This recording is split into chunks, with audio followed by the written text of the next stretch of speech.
চলো বন্ধুরা, পুজো তো কেটে গেল, লক্ষ্মী পুজো হয়ে গেল, কাজ তো শেষ নেই। কত কাঁচা আজকে কাচলাম জানো। দুদিন বন্ধু ছিল আমার, কাজ করতে পারিনি। ওরও আবার খুব শরীরটা খারাপ হচ্ছিল, আমার বন্ধুর আসবেন যেন। তারপরে কী করব, কালকে চলে গেল গিয়ে। আর তো মিস্ত্রি তো আসছে না, অর্ধেক কাজ করে চলে গেছে। আবার ছুটি কাটিয়ে তারপরে আসবে, কী করব। ওরাও তো ছুটি করবে বলো।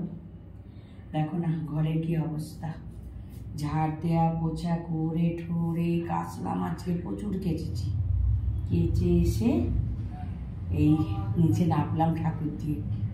দুদিন তোমাদের সাথে ভিডিও করতে পারিনি। চলো গুছিয়ে নি। কি গো, তোমাকে কাচতে বলেছি আমি? কি তোমাকে কাচতে বলেছি? আর তোমরা কেচে ছাদের মধ্যে মেরে রেখেছো। কেন তুমি করতে? আর তোমাকে বলো তুই ভিজিয়ে রাখো। ও ভিজিয়ে রেখে পোছাবো নাকি ওগুলো? আবার কি আছে, আমি এসে ধুবে গিয়ে মেলে দিতাম ছাদে। সকালবেলা চা খেয়ে আমি ভিজিয়েছি, যে কি আসছো না আসছো বলে কেচে দিয়ে মেলে দিয়ে এলাম। দোকান থেকে একটু বাজার করেছি, তবে তো হ্যাঁ করেছো, বাজার করেছো কি? হ্যাঁ কোথায় করেছো? তেল নিয়ে এসে তুমি কি দেখবি? হ্যাঁ তা তো ফোন করতে যে কাঁচিস না, আমি আসছি। সব কিছু তোমার একটা মাথা ব্যথা একদম। এসেই জ্ঞান দিতে শুরু করলো। যারা আমি করতে আছি তুমি দাও। যাও।